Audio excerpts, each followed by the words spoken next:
on the TV, on the radio, and even social media, everyone has become a debater.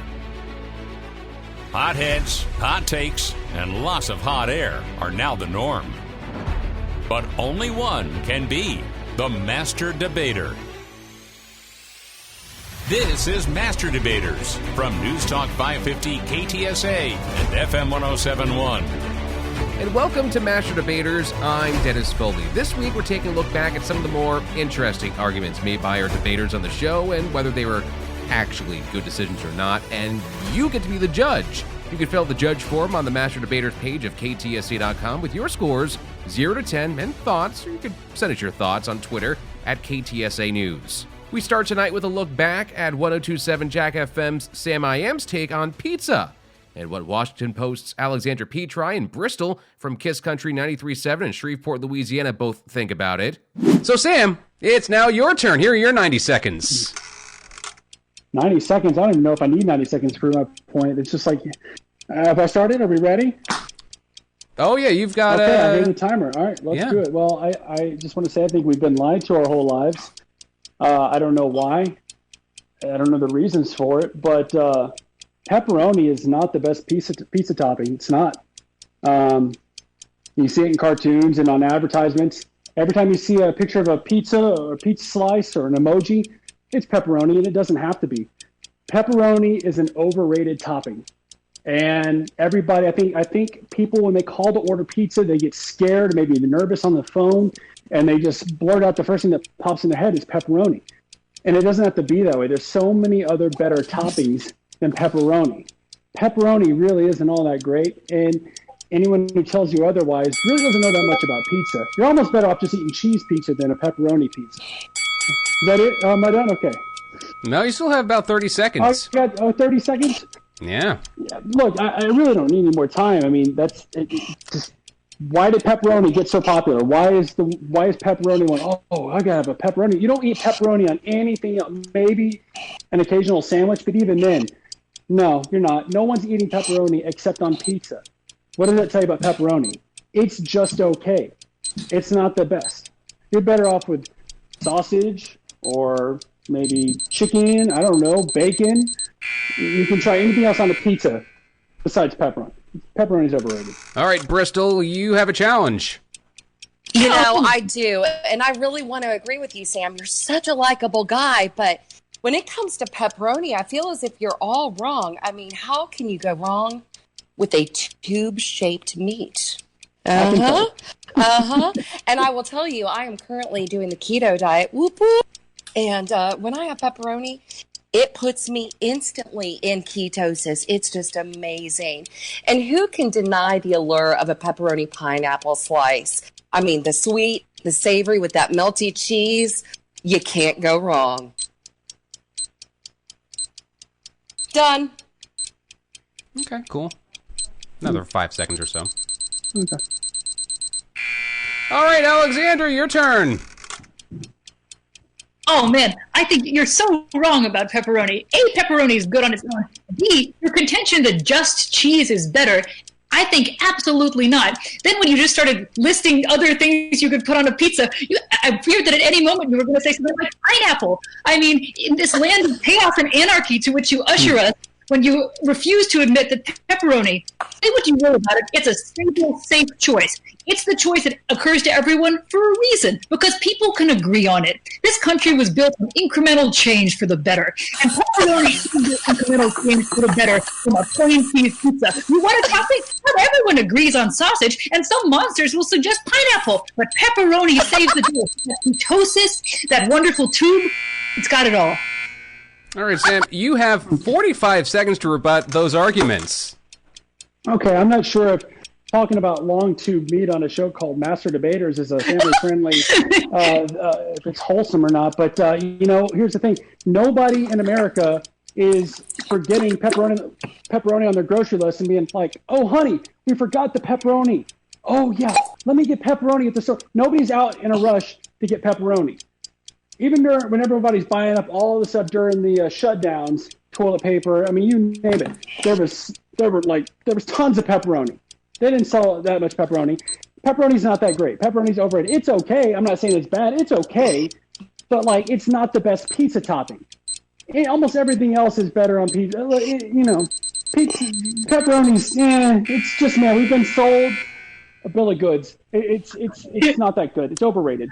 Comedian Roman Garcia says he won't judge you in this next debate. Combat Culture's Matt Ryan and Energy 94.1's Ernie Martinez chime in. Okay, I think hoarders get a bad rap. I think hoarding is a good thing, and I think this pandemic has proved that, because I know personally, I was able to build a small town in the back corner of my property with nothing but scrap wood and old rusty nails that I hung on to. And I found that a bunch of just things out in the yard. I built a pond. I found stones. I was able to build a pantry to store food.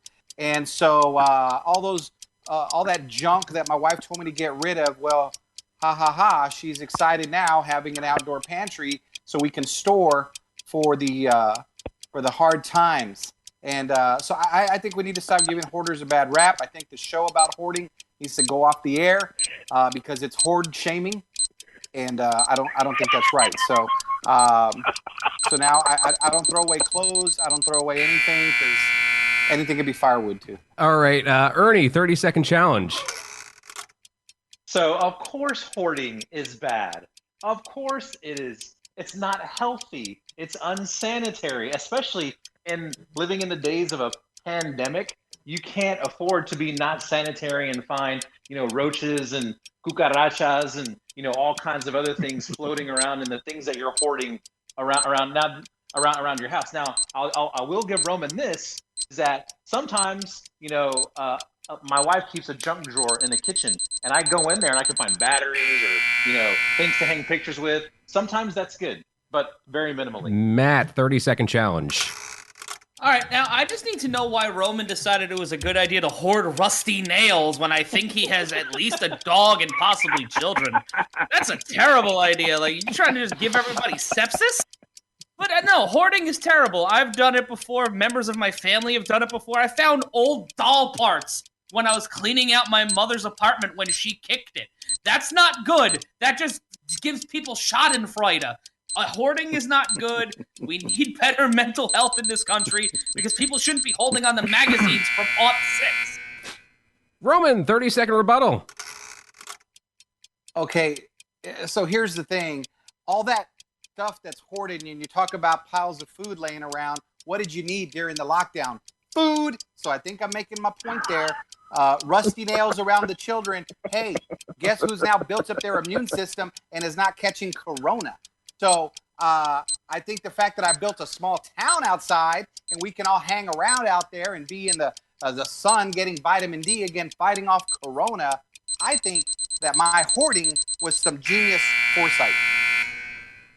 Now, Ernie, I just before I go to Don, and putting aside the whole fact that Roman made an argument in support of hoarding, the fact you mentioned both cockroaches and cucarachas, which are also cockroaches, racist, but they're both cockroaches, the same thing. Right. Yeah. Oh, I see you saw my name was Garcia. Like, let's throw a cucaracha thing out there. Hey, I'm a Martinez. Yo soy Martinez. I can say cucaracha. I don't know if that's your married name.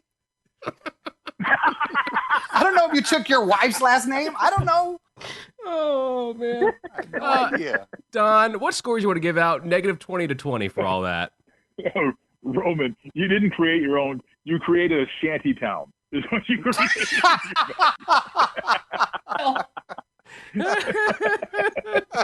Oh, God. A homeless I'll give you a 5. I built a town and I get a 5? Oh, my God. Hey, if you got 10 points. You're a slumlord. Congratulations. He's gunning for city manager. That's what's going on right now. God. I'm the sheriff of my own town.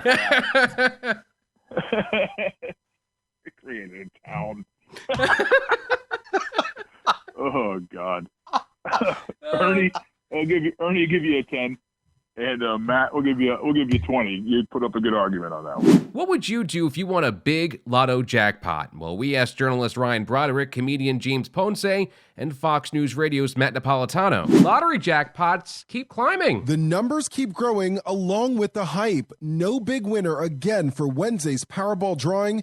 The estimated jackpot for the next drawing Saturday is now $640 million, the fifth largest ever. This is also the longest streak, 34 drawings in a row with no jackpot winner.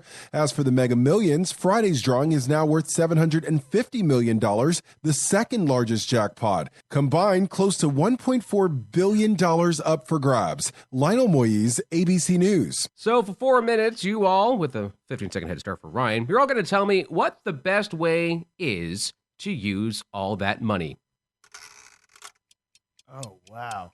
Asking a millennial how to spend a huge amount of money is a very hilarious thing. Okay, so, I mean, my first thought is student loan debt. All right, Hofstra, you can finally get all the money back or whatever. So that's going to go to a chunk of that for sure. Let's get rid of that right away.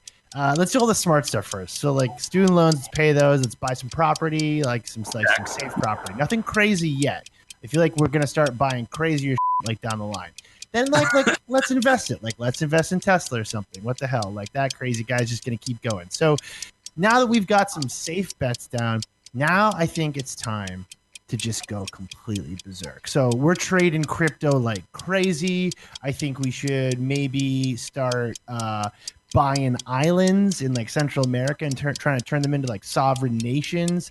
I think let's buy a football team. What the heck? You know, I think because we're making money, you know, because we've got good investments. We're trading crypto. We're going to turn that couple million or whatever it is into even more money. That's my plan. It's billions now. Some of these states have gone up to billions. And here's the thing with the B word, as if you're saying we as a group of us guys, I'm in. Let's get a van and let's go. But if we're saying we as the country, what do we do with this money?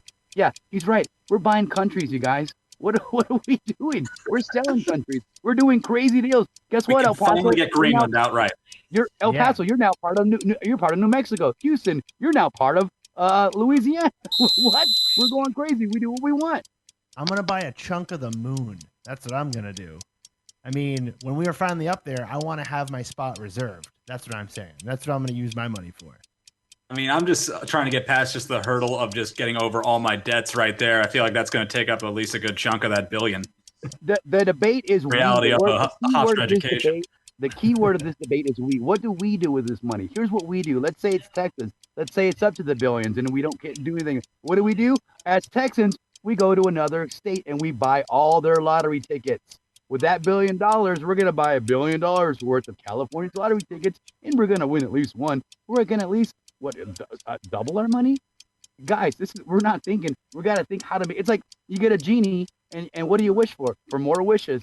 We're right on target with this kind of thing. Oh, and we pick one guy to go to Vegas and bet on black. I'm thinking going like the Dolly Parton route. It's like, how much does science need to crank out more of these vaccines? How much you need? Here's a check. Let's get this thing rolling.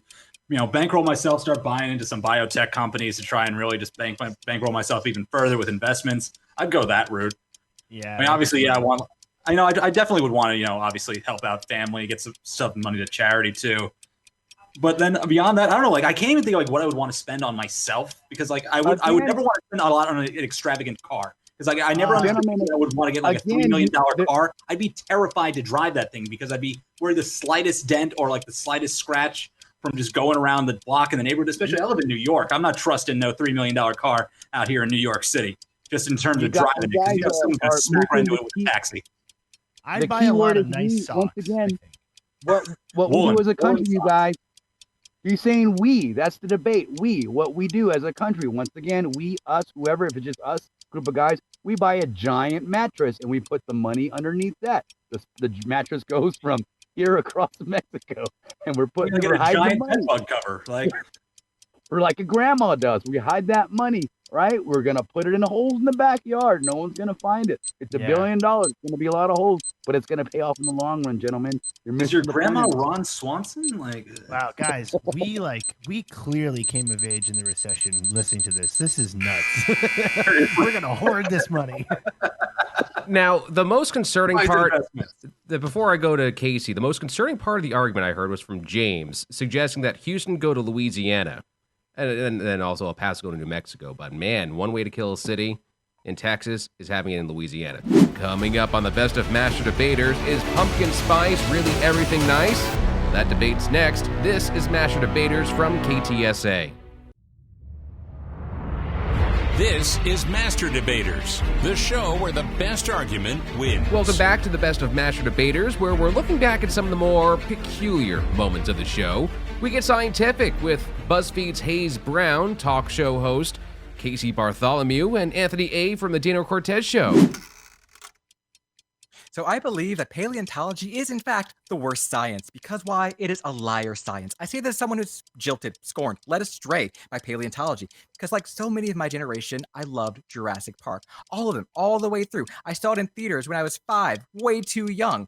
So for years, when asked, I would tell people as a small child, I wanted to be a paleontologist. Who wouldn't? Dinosaurs are awesome.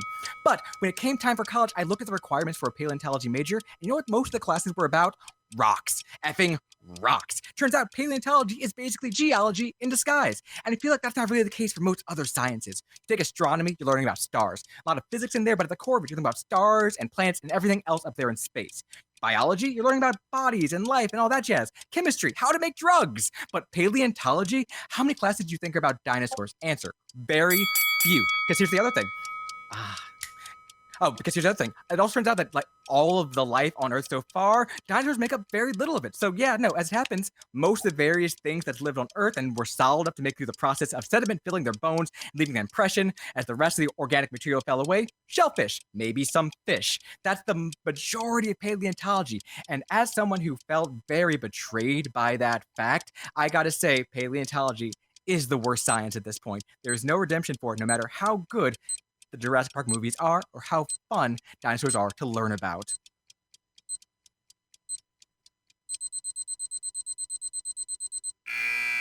All right, Casey, first challenge, 45 seconds.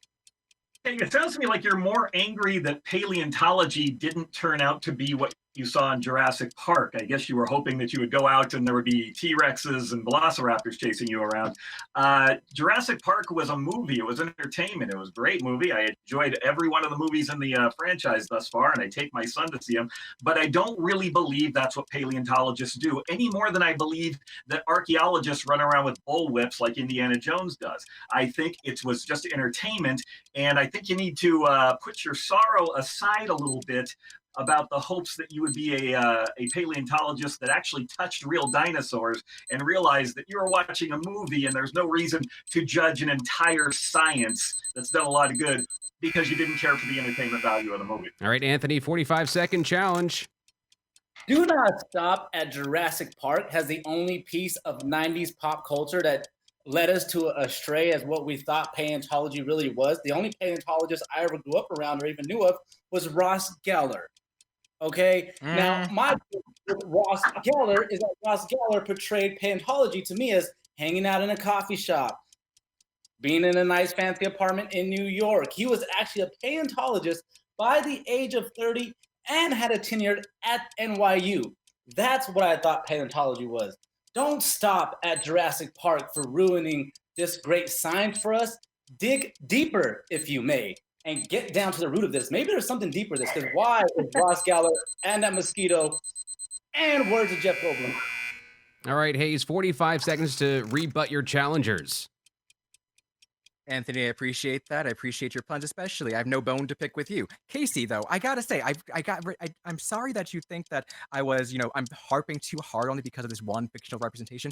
I don't think you're coming to this from the point of view as someone who had their heart broken by this field, as someone who really believed that they would have joy and success in it, but only to learn that it's not at all what it seemed. I feel like such a deceptive field, and one that you say has brought a lot of good to this world. What good, I ask you, sir, except for the dinosaurs in the Natural History Museum? Because everyone knows that when you go to the Natural History Museum, are you there for the gems? They're all right. For the stuffed animals, kind of. You're there for the Hall of Dinosaurs, and that, I feel like, is why it's a liar science.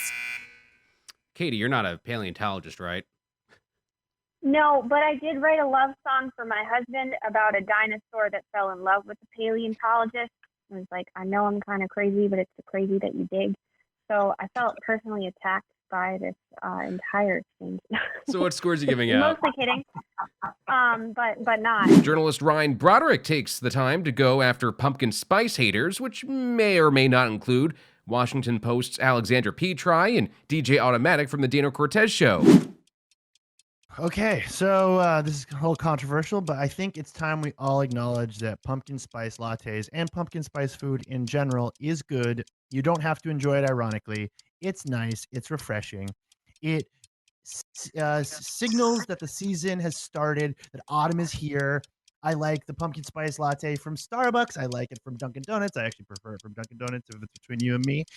But it's nice because it's not too sweet. It goes well with the coffee. And I'm a black coffee drinker, you know? Like, I don't like fancy coffees. All right, I'm done. Is that done or no? No, okay, sorry. Yes, it's really good. I think pumpkin spice cookies are good. I think pumpkin spice in general is nice. And also, like, we have nothing else anymore, you know? This is all we've got.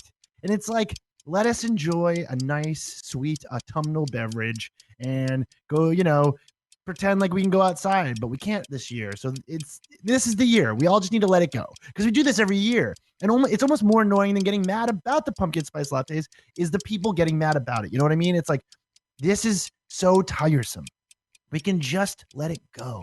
Why can't we just let it go and admit that sometimes it's nice to have a delightful flavored latte? It's not hurting anybody, you know? It's not problematic. It's not even that expensive, actually. I think it's like $1 more or something. And it's not really that much worse for you, I think. It's a little sugary, but like, come on, live a little. Alexandra, you get to challenge first, 45 seconds. Ryan, I have to say I'm absolutely in accord with you on the fact that pumpkin spice is one of the few nice things we have. Just let us have this. However, it pains me to have to argue against you because I think it's gone too far. I would have said yes to pumpkin spice in my coffee, yes to pumpkin spice in my muffins, but it has tried to penetrate Kraft mac and cheese, and that is a bridge where we cannot let it go. It's kind of addition of things like pumpkin spice to things like macaroni and cheese. It wasn't asking for anything like this to come along that are just so emblematic of the decline of civilization that we're facing right now. And I think it overreached, and it ought to be punished for that overreach.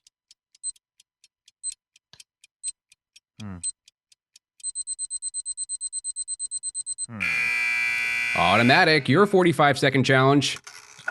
All right. First of all, let me state from jump, I hate pumpkin spice, and I hate pumpkin spice lattes with every sense of my being. They smell bad. No one wants to smell your latte. Your candle smells bad. And even your pumpkin spice marijuana smells bad. Yes, that is a thing now. You have macaroni and cheese and now pumpkin spice marijuana. Who wants pumpkin spice marijuana? And of course, they've got it in Denver. Go figure. Another reason why I hate pumpkin spice lattes. It's basically diabetes in a cup. America's fat enough. You're on the wrong side of the fight here. And by the last reason, I would have to say is, do you want to be seen as a basic man or a basic woman? Well, it's guaranteed that if you walk up to Big Bucks Coffee with that first, and ask for that cup. Ryan, 45-second rebuttal to everyone. Yeah, I don't mind being basic. I also think if I can put on my serious hat for just a quick second, that a lot of the pumpkin spice stuff is just wrapped up in misogyny. Taking that off again to say, I don't mind being basic because I wear sweatpants every single day because we live in a nightmare world and we don't have anything to do. And I liked pumpkin spice before the world fell apart, but now it's like, let me have it. And as far as the Kraft macaroni and cheese with pumpkin spice goes, I have had savory pumpkin dishes. It's not uncommon in parts of Southeast Asia. And I think you can definitely have a savory pumpkin dish. It doesn't have to be sweet. I don't think that that's probably what the mac and cheese tastes like. But at the same time, it doesn't matter because nothing matters anymore. And we can just let it go and just eat pumpkin spice. Coming up on the Best of Master Debaters, we get behind the wheel over who's behind the wheel. This is Master Debaters from KTSA. This is Master Debaters. from 550 KTSA and FM 1071. Welcome back to the Best of Master Debaters. I'm Dennis Foley. We're taking a look back at some of the more interesting arguments that have been made on the show, and you get to be the judge this week. Head over to the Master Debaters page on KTSA.com and leave your scores and thoughts as we go along. Comedian James Ponce talks about his shopping experience, along with comedian Roman Garcia and Combat Culture's Matt Ryan. All right. Shame, belittlement, embarrassment. We all go through it every day. Anytime you're with a cart or a basket or one item and you walk up to the checkout line and you pay for your item or items and you hear that one little phrase, would you like to donate to whatever charity? Come on. Is this really a thing? Every place I go, you got to ask me? Now, look, I'm a charitable person, of course. I work with nonprofits all day, all right? I have 3 under my belt right now that I'm helping. That's not the point. I'm just saying, does it have to be an out loud question? You have to be an interrogative statement to where you say, hey, would you like to donate? You know the answer's going to be no. Does anyone say, of course? Dun, dun, dun. Look, I'm not saying not to donate, but just like an acorn thing, just take it, all right? It's $10.88. Just take the rest of the 20-something cents. You could dock me for the bad math. I got it. Oh, was that my time or is that a challenge? Oh, those are challenges. Or was that, did someone donate to me? Is that the sound? Is that the sound that should happen We're gonna donate when to you your do great donate? charities. Yeah, we're just like donating. Acorn. Guess what? You round it up. Oh, you took my 20-something cents, and you get that ding, ding, ding. Oh, great. So there's a great human there, and I'm not a bad person because I got to say out loud, no, I don't want to give to a charity. I'm a horrible human being as I stomp outside and I'm get into my Grinch mobile. Roman, challenge. Look, I understand the point of being pressured at the point of sale with a line of 20 people behind you to donate. But sometimes we need that little reminder because you know what? A lot of people are really horrible people and they don't normally donate. So if we want to take that dollar to go to Leukemia Society or take that round up your change at the store to go towards St. Jude's or whatever, I don't think there's a problem with it. Yeah, I understand. You don't want to be questioned out loud, but I think that it's perfectly fine. Let's round up the change. Let's save some children's lives. But that's what I said. Matt. No, you didn't, you Grinch. 45-second challenge. A bedrock of American society is the same reason that we ask for charity out loud, verbally, whether you're at Target, H-E-B, Walmart, Wawa, wherever it is. And it's not the idea of charity, it's the idea of shame. I come from an Irish household, and much like many Irish households, it was predicated on shame, passive-aggressive behavior, and trying to make people do things even though they either forgot about it or didn't want to do it in general, which is why I am in favor of it. I believe we should be doing it more. Make America shame again. Thank you. You kind of won me over with that. James is just a horrible person. All right, James, you get 45 seconds to respond to your challengers. Look, you guys, I agree. Shame is important. I agree. We should be kind of coaxed into giving, right? But let us make our own decision to be charitable. I'm not saying it. I'm saying you either gotta. There's a fine line between asking us out loud or just taking it. If we all agree, if even a wink, hey, I'm checking you out, and they go, hey, do you wanna, you know what I mean? And the person's and you're like, yeah, go ahead. You just do a little like, like you're shushing away someone. You're like, yeah, go ahead, take the 50-something cents. Just get on with it. My point is just doing the whole intercom thing. Cashier number 5, we have a you know what I mean? Like that's fine, you guys. I'm with the shame thing. You're there. I'm with you. But let's just have a little cognitive form of society where we can agree on giving. All right, Alex, points. Where to begin? James, I just have a question. Have you ever just thought of using the self-checkout? Yes. All right, next topic. In Louisiana, police outside of Baton Rouge responded to a call from locals saying a school bus had been stolen.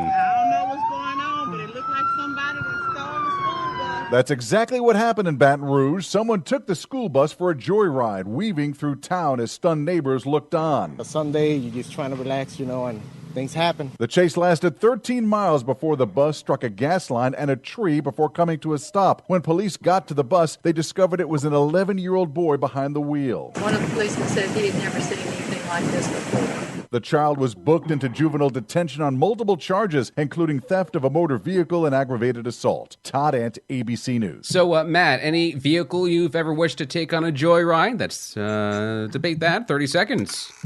The Death Star. Do I really need to explain anything? Are we talking tangible vehicles or fictional vehicles? Because we've got Franz Ferdinand's Death Car. Let's see. The Pope Mobile. That tank Patton vomited in. At least 6 variations of the Batmobile.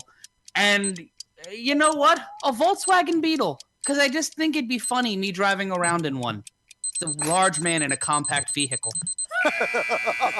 Roman, 30 seconds. My dream vehicle was always a Porsche, and then I finally bought one.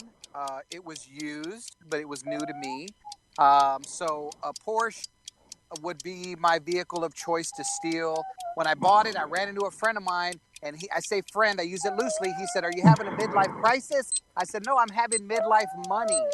So there you go. And then I sped off, and him and his wife and his minivan just took off in another direction. So a Porsche would be my car. Still my dream car. And James, 30 seconds. Yeah, well, if we're talking about commandeering a vehicle and stealing one straight up, it's got to be the Oscar Mayer Wienermobile. I mean, the looks alone. When you guys see the Oscar Mayer Wienermobile, don't even act like you don't get your phones out. The only problem is parking that thing is a heck of a problem. But for sure, that's got to be it. You get salutes all day. You get special treatment, and it's fun to knock out the driver. Hey, you got the big wiener going. Yeah, big wiener going there. Can't go wrong with that. Oh boy. We stay behind the wheel with Washington Post's Alexandra Petri, journalist Ryan Broderick, and DJ Automatic from the Dano Cortez Show. It turns out that aging baby boomers are better drivers than they were expected to be. This contradicts the long-held worry that aging baby boomers would mean more crashes. Institute President David Harkey says vehicles are getting safer and people are aging better. There's no doubt that older adults are healthier today than perhaps they've ever been. Harkey, however, remains concerned that the crash rate could go up as more boomers hit their 80s. Jeff Gilbert, CBS News, Detroit. So we're going to start with Ryan. Are older drivers better drivers than older drivers used to be? 30 seconds. Look, they might be better drivers than they used to be, but look at what they're doing in every other aspect of life and society. I am so sick of them. I want them to go away. I don't want them on the roads, even if they're not going to crash into me. I guarantee you baby boomers are going to find some other horrible, insane way to use their car to make everyone else miserable. I'm sick of it. They don't want to wear masks. They want to drive really fast. They think that they're not old, but they're super old, and we're all tired of it. I want to go back outside. We would have been done with this 6 months ago, but they're too busy tooling around town in their convertibles. And All right, Alexandra, 30 seconds.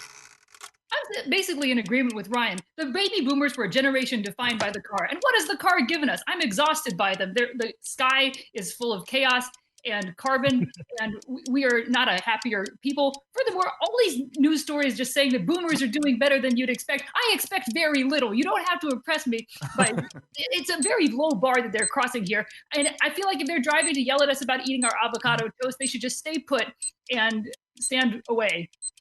That's how I feel about the boomers, and I don't care who knows it. And 30 seconds for Automatic. I don't think baby boomers should be driving, period, because one, they're entitled.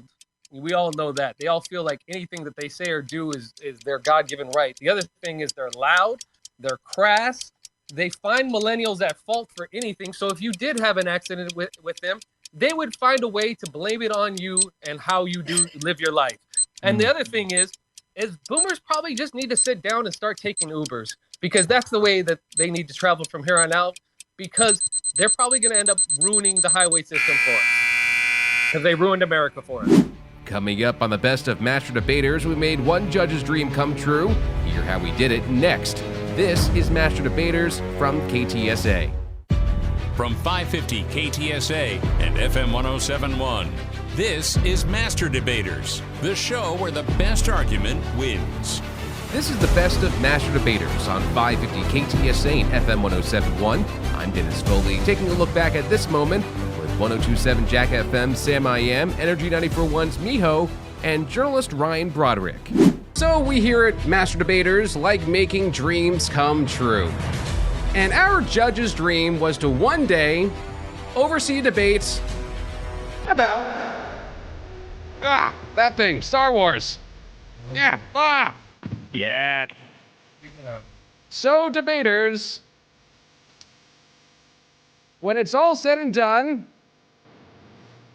or even now with the trilogy of trilogies, everyone will look at it, when will we reach the point of too much Star Wars?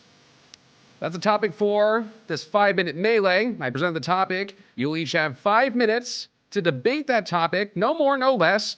And at the sound of the final buzzer, our judge will give each combatant up to 100 points, or can take away 100 points, depending on their mood.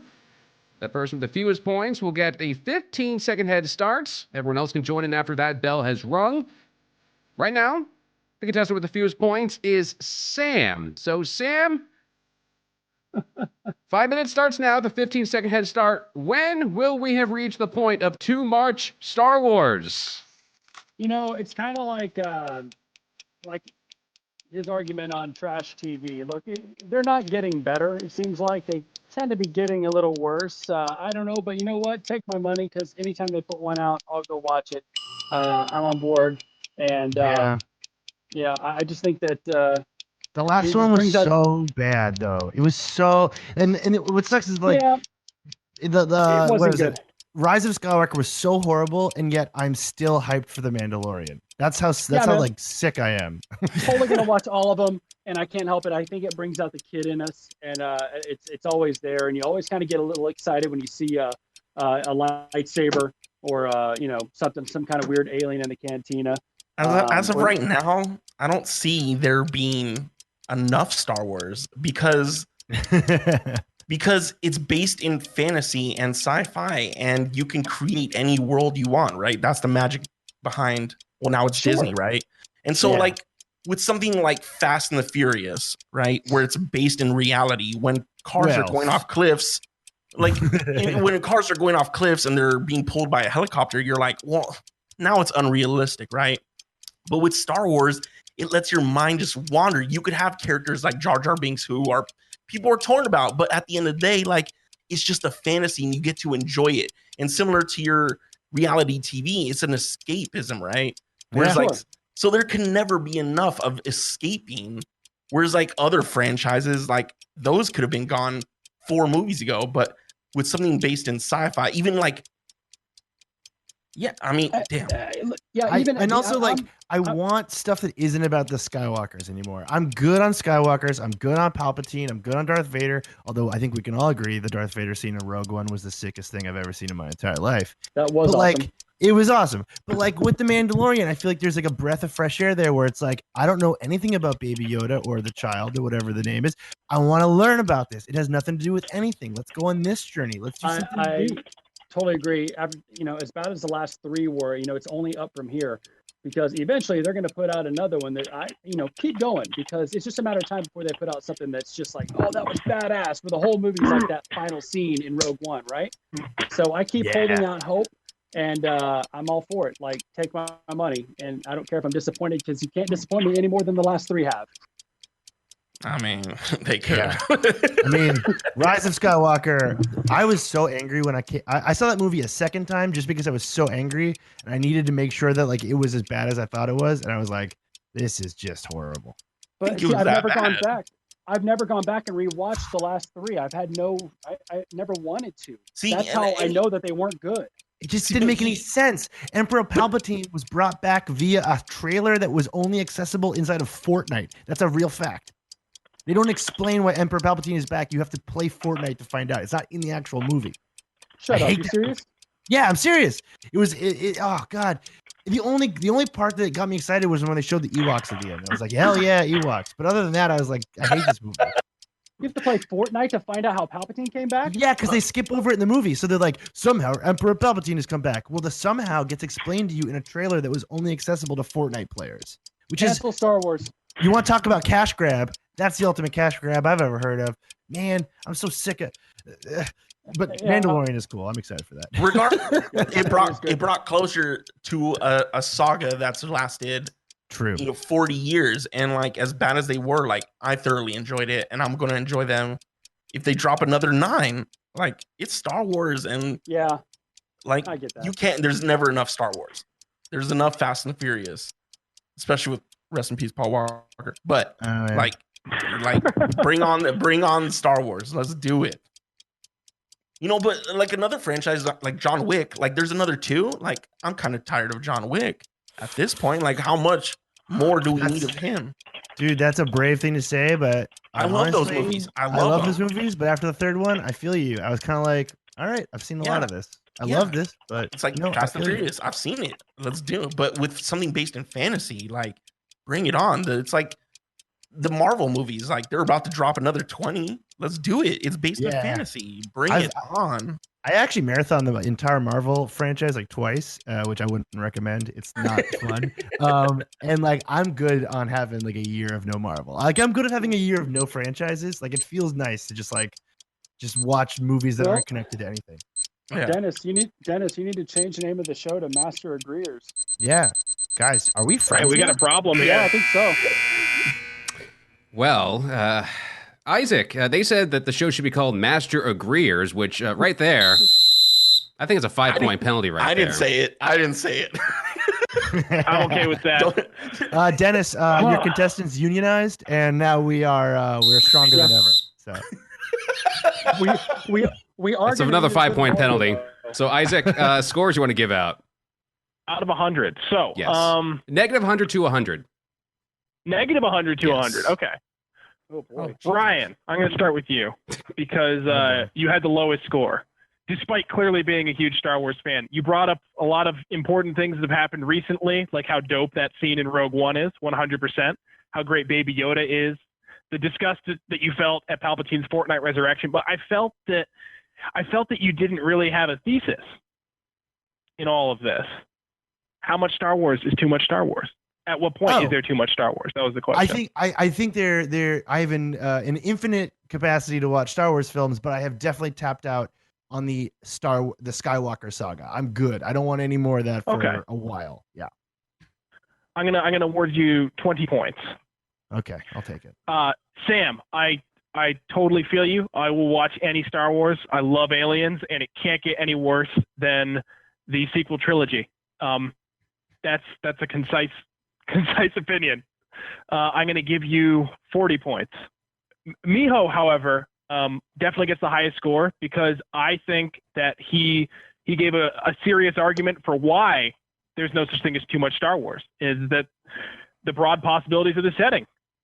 The setting is unique in its ability to support stories, unlike John Wick. The well has not run dry. And for that point, I will award you 80 points. So what happens when there's a tie at the end of the show? Well, comedian James Ponce and Energy 94.1's Ernie Martinez found out. You will both have to share 30 seconds to present your argument, and then Alex will give whatever score he wants based on that argument.